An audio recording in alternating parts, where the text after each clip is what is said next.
Hi, Simple Life Ministry, Lana here, back at you with another video.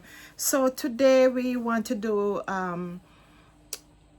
part 2 of the country living video, and let's see where I stopped the last time, if I can recall. So remember, I told you we had gotten the property, and we got property somewhere else because the one that we had received wasn't working out.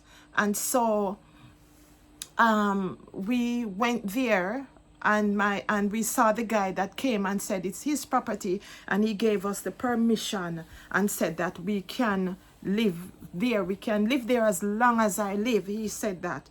And so I was like, are you kidding me? Because things weren't working out. We haven't been going there for so long.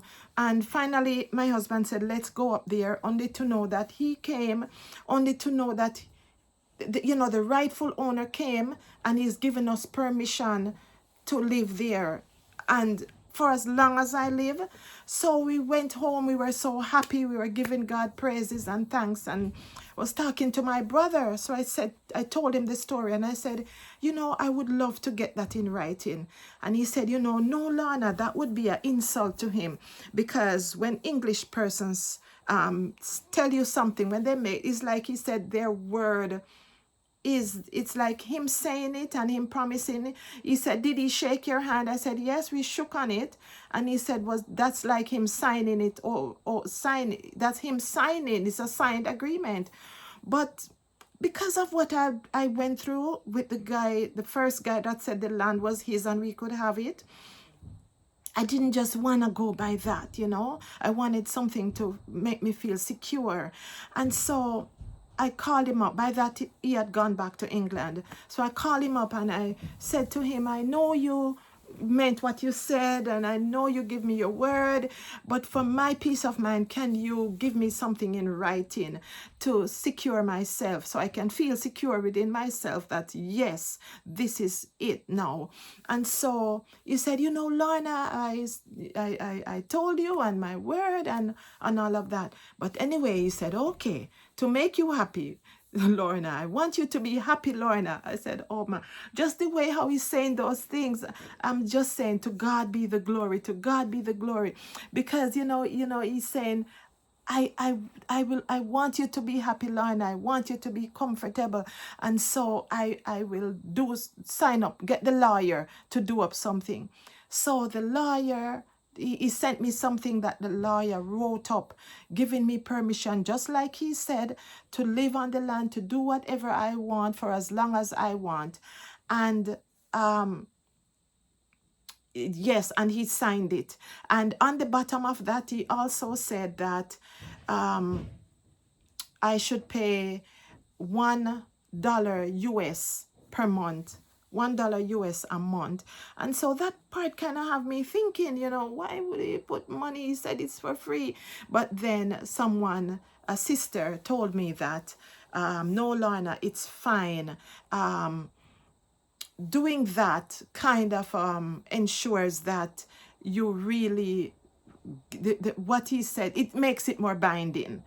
And so, I gave God thanks, I give him praise, honor, and glory. I'm always saying that because that is what I do, and so that is that. Now we got the security to say that we have all rights to say that the land, we got permission to live there. The only thing now is that we cannot say to someone, come and live on this land with us, come and share it with us, because it's not ours to do that with, and so we look back and we said, Lord, you are truly an awesome God.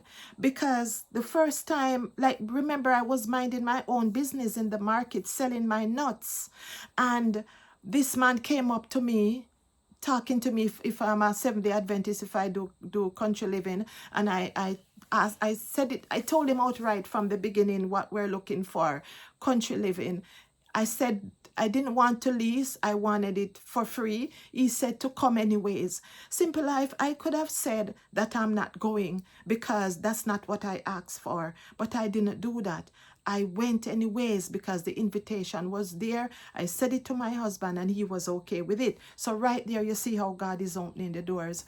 And so we went. I left because a lot of mosquitoes, lots of grass lice, and I left with no interest. Come up here to Canada. He found my number, called me. You don't want the land again? Yes, I want the land. Well, come and take it for free. I went and I was planting. I paid up the taxes, paid up the even pay money to get it severe, everything, and only to know that somebody came and said it's theirs. So we run from it, and the Lord said, go back. How would we know that that day? Because this place is like an hour and a half drive from where we're living, and it's in deep country. How would we know that when we should go on that day, if not God? And how would we know that the real owner for the land would have showed up that day, if not God? And here it is. It turned out that the land was truly given to me now by the right owner. Only God could have done that. So God knew the plan that he had for us going forward. Even though, do you know that God can use someone and they turn out to be to be a lost soul? Don't let God use us. Don't let us be, don't let God use us and then we end up being lost. Simple life. Because unless, we're praying for that person, and unless he turns his life around, I don't know what is going to happen to him, because the things that he has done and are doing even now is not right. But you have to leave the judging to God. But anyway, I thank God that he allowed himself to be used to stop there and to introduce me to that land. And so here it is now. God turned out that even the man, because I was worried, like, is he going to give me that signed paper? Is he going to give me what I want? Why are you so presumptuous, Lorna? Forget this prayer answered in such a way and still turn around asking for that. But here it is, the Lord allow my question to not appear to him as presumption, but for him to agree and for him to give me a legal signed paper to say that piece of land, I mean what I say. I say what I mean, and I'm putting into action what I say and what I mean. And so there it is. We got the land now, simple life, and you would think that that was it. That's not it. That's not it. I'm telling you, so many people, bear with me, so many people leave Canada, leave Jamaica, leave Canada, leave America, leave England, wherever part of the world, to come to Jamaica or to go wherever, because it's not just Jamaica it happened, to go wherever to do country living. And they've gone through so much. It makes some people give up. And it makes, if the two, like the husband and wife, wasn't on board, it makes the other one that wasn't on board say, see, me did tell you, you all you want to do a country living, you better give up. See them scam you, see them thief you, see them rob you, see them do all of that. And that is a sign, say enough to do country living. Simple life, no, it's just the devil. God wants us to do country living because the amount of growth, the changes that have happened to me since I have come into this house here in Canada, since I have started out doing country living even before I come here, since I've gone to Jamaica and start to plant and start to live a simple life, because I named the channel Simple Life so that it can become me. So I'm saying that don't give up. I'm saying that, like, you may be going through I know some people who build places and then after the place becomes city. Like they thought it was country when they went and built, and only to know that how many people come and start to build up around them. If you can ask somebody to buy that place, sell it and move on. But just think of the growth that you have had since you moved there. You know, some of us may just get straight to the country living, and that's it. You know, we are like, to God be the glory and all. But for some, it's a process. For some, God will move you from here to here, and then he will have you stay there for a period of time until he move you further and move further. So not all the stories are going to be the same, but nevertheless, don't give up. Just stick in there and know, and for each move you go, if each stage is, you're gonna find that you are growing, your character is more refined, you're growing in Christ, and you're learning more, and then you take all of that and you go with it, and then you will learn to embrace it more, and everything will work out better. Okay, we still have time, so let me just continue this story. So we got a new lease in life. We got a new push, something to glory and to give thanks and praise. And while you see me doing this, is just I'm thinking of the story, because I it's not like I wrote it down, so I'm trying to remember everything. And so we told our friends and that was giving us the property, that we won't come there, because we told them the story on this property and how it's been renewed and how the person came and give us full permission, so we're just gonna go there. And do you know that property that we had gotten within that community, we had planted coconut, and we planted cassava, because the first day we went, we started to weed it out and we put something in the ground. Whenever you get a piece of property, don't worry about if it's gonna be yours, or if at least somebody else is gonna come and benefit from what you have planted. Because when you move and go somewhere else, by God's grace, you will get something that other person have planted, and you will be able to benefit from it. So don't be selfish. Always put something in the ground. If it, like I said, the first piece, did I tell you about this part? Wherein, sometimes I speak too fast. Bear with me, Simple Life. Did I told you about the fact that we had gotten another piece of property, and how I was on a country living group and I was telling them about it. But the property was so small, and it was narrow, and it was so close to the road, and we were not sure about it. And I was sharing it on a country living group that I was on. And they were saying, Lorna, why don't you go claim the property where God give you? Why don't you do this? Why don't you do that?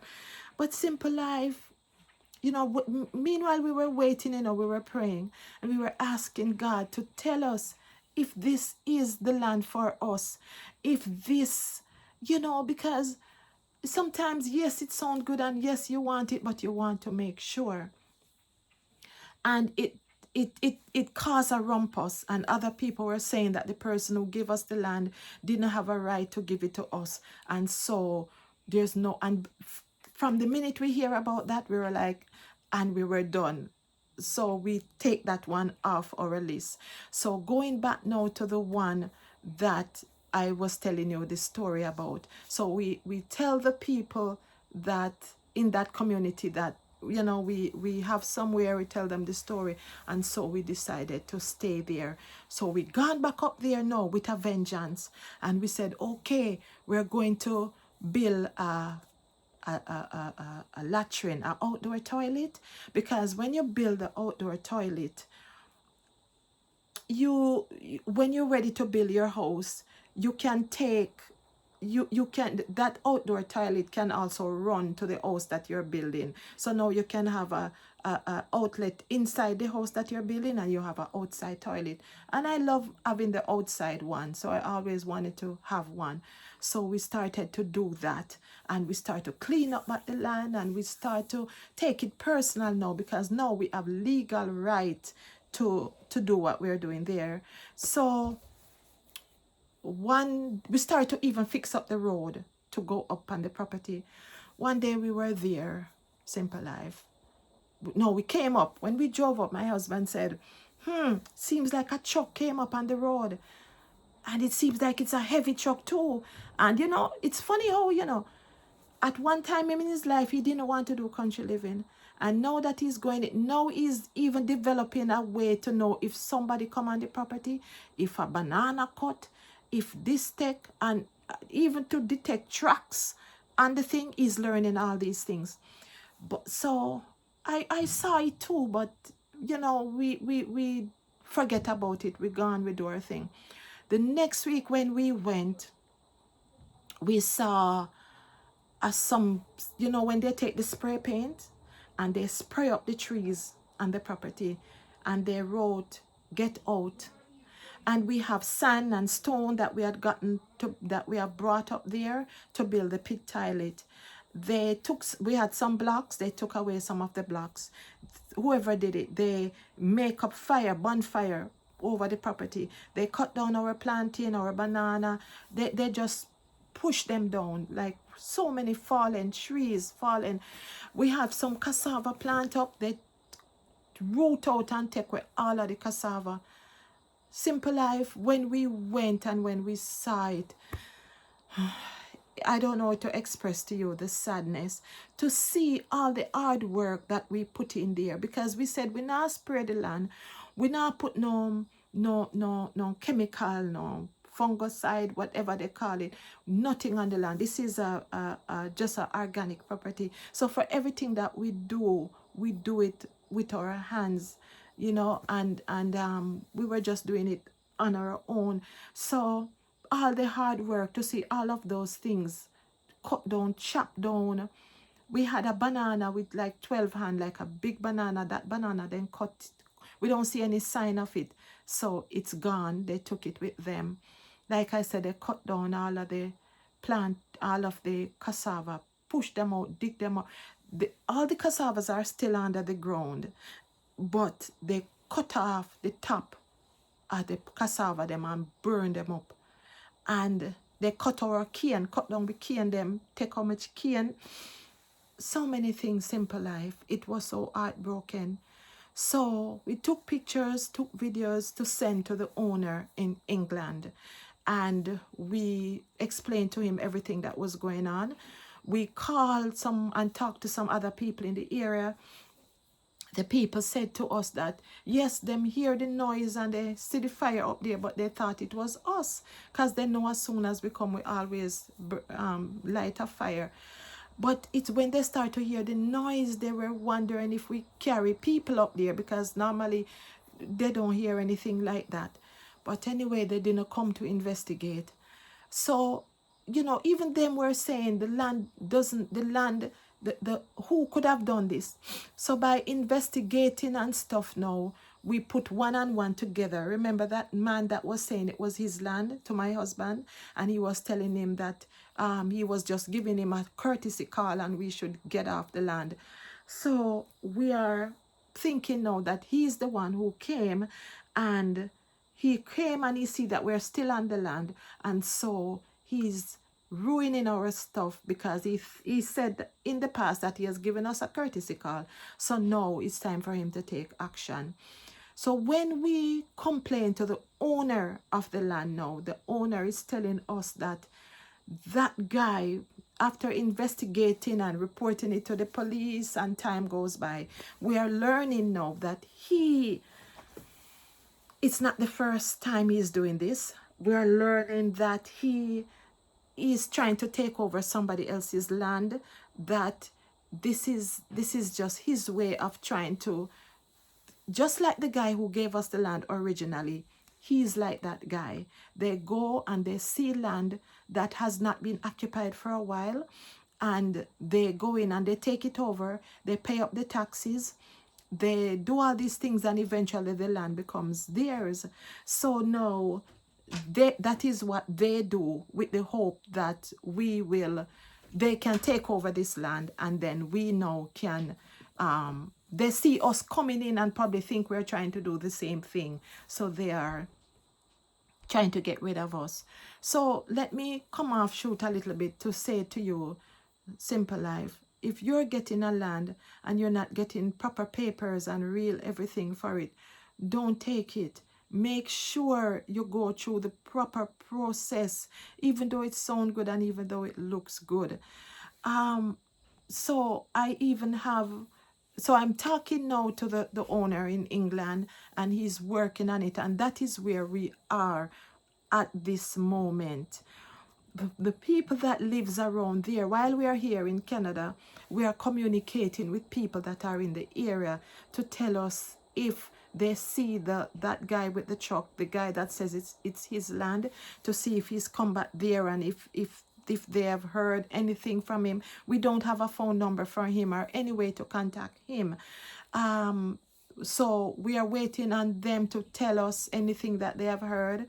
We are waiting on the real owner for the land, because he's in connection with police in the area. He's in connection with lawyers, and he's in connection with the person that owns the land adjoining to him, to see if they can hear anything. So this happens just before we came up, and we are not we had decided, when we were coming up, we made arrangements for this man to go and maintain the land for us, you know, to weed up the land and to reap whatever is there until we come, and just to keep the land maintained. But we told him not to bother going there to do anything, because it wouldn't make sense. We are paying him to do anything on the land, not showing where we stand. As according to the owner, he said, Lorna, you know where you stand. I give you permission to do this.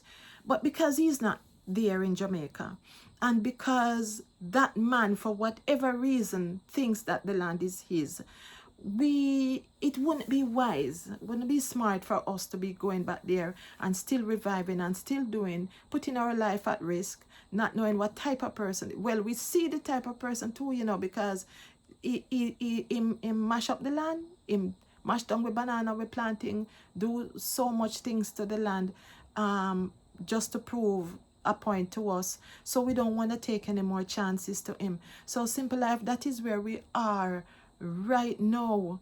You know, I don't want to say we're back at stage one, but it's like we're back at stage one, you know. And the owner has promised that he's going to recompense us for everything that, by the time him done sort this out, everything that we lost is going to be recompensed. Him gonna replenish back everything accordingly. And so we are here now. We came up because at this time of the year we normally come up, and so we're here, and we are praying that everything will work out the way how the Lord would have it to work out. And I am not giving up. I still have faith. I still have hope that this thing is going to turn around. So I don't know what position you are in at this moment. If any of you have any story similar, or please leave me your comments. Please leave me your questions. Please, you know, whatever it is that you want to talk about, want to do. Yes, I've spoken to a couple of people, and they have decided that I should have a country living group, and so we are working towards that. Someone said by Sunday he will have a Zoom put up, so that we can have persons logging on, so we can communicate, we can share our stories, and we can ask more questions, and we can help one another. For those of us who are abroad, or who are even here or there in Jamaica, who would like a community to learn things from, and to you know, so we can educate one another and share, you know, share in different ways, whatever the sharing may be, you know, because too many people are giving up on country living. Too many people are scared. Too many people, you know, have doubts because of what they're going through. And we have to have faith, we have to have hope, we have to do what the Lord would have wanted us to do. When I look back on the prophets in the Bible when I realize and to say, whenever you read the stories or read the Bible, they were always coming from the country to go into town to minister. You know, all of them were doing country living. And so I'm not saying all of us have to do country living or all of us were called to do country living, but even wherever you have to have that mindset, you know, and you have to know that we're not going to the country to hide. We're not going to go so we can not tell others where we are, and live like a hermit, because that's another topic I would like to talk about, because I don't want to go to country and not have certain things, you know, to make life easier for myself, you know. So I want to close this now, you know, before I start to go into something else. But yes, we're going to have the group, and so that we can communicate once a week on Zoom, and we can share, you know, our experiences, and so many times people have or may have heard about something in Jamaica where someone, say in Georgia, in America, don't have or would like to know about. And so this is a very good thing to do. So this is it for now, Simple Life. Whatever I have not covered that you think I should have, just ask me in the comment or leave your suggestions to me as to what I could do. And of course, we continue to pray for one another. You pray for me while I pray for you. Am I giving up? No, I'm not giving up on this place, because all the things that God has done, the way how he moves and do everything, I do believe in him, and I do believe that there's a future there for me and my husband and my family. So while we're waiting, you know, let us remember to pray and keep the faith, and, you know, believe, don't lose hope. So until next time, thank you for liking, sharing, and subscribing, and sorry for making the video so long. All right, take care. God bless.